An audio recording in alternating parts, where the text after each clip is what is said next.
this evening, and I decided not to read it because even though I have only been here for 3 times, I already have a huge impression for these fantastic speakers. And let's welcome the one and only Greg Miller.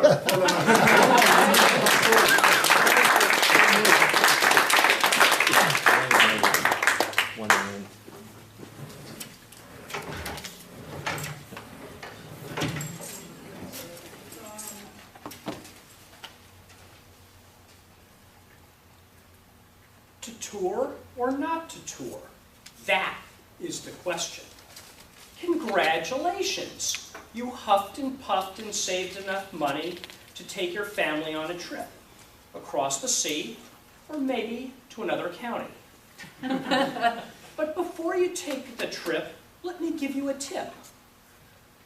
Mr. Toastmaster, fellow Toastmasters, honored guests, the purpose of tonight's speech is to answer that age-old question. When you go on a vacation, should you do it on your own or should you go on a tour? In other words, to tour or not to tour? That is the question. I have traveled around most of the continental United States and Canada. I've flown across the pond 6 times. I visited my travel agent last week, and it will be 7 times this June. Woohoo!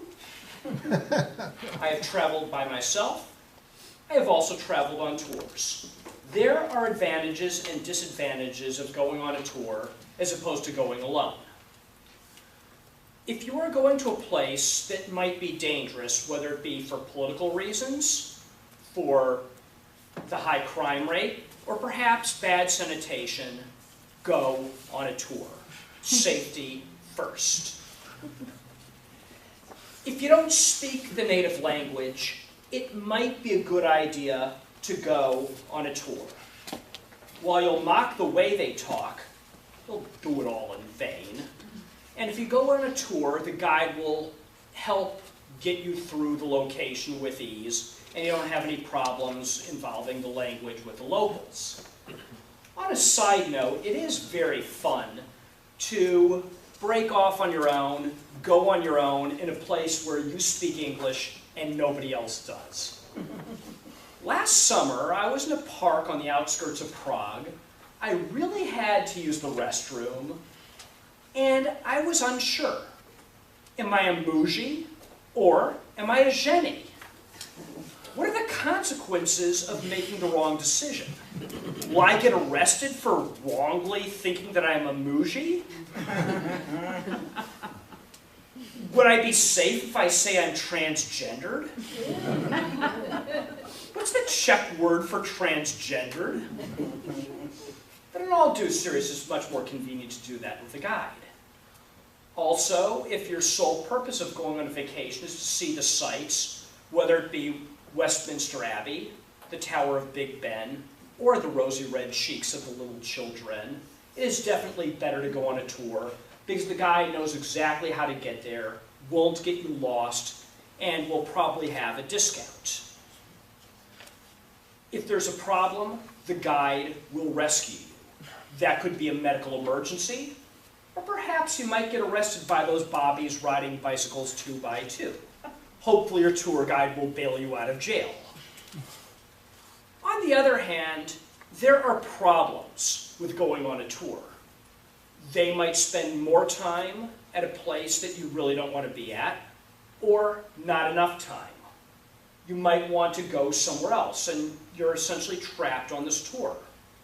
If one person in the tour group is sick, odds are you will get sick as well.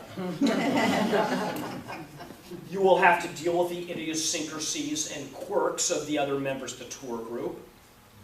Could you imagine what it would be like to be in the Holy Land, better known as Israel, and someone on your tour group seemed to think that he knew more about the history of the ancient Near East than your tour guide, and that person decided to impart his knowledge and insight about every minutia of every stop you make along the tour?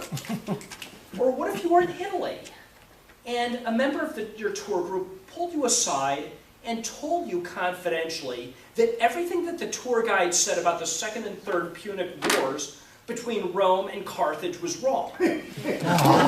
For instance, that the Romans never planted salt in the fields of Carthage. Could you imagine what it would be like to travel with someone like that? Who would even say such things? On the other hand, some trips are just not meant to be done with a tour group.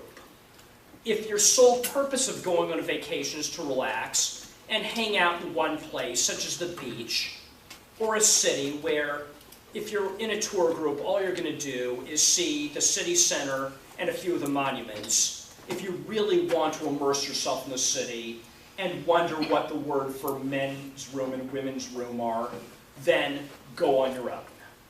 If you're a loner, you'd rather do it by yourself or just with your family and friends, then don't do it on a tour, because you won't have to deal with a tour group that way, just the people you really want to be with. Or perhaps you want to be with that special someone. Do it on your own, because everyone else in the tour will just ruin the experience for you. Either way, research your vacation, have a good time, and do what you want to do. Bon voyage.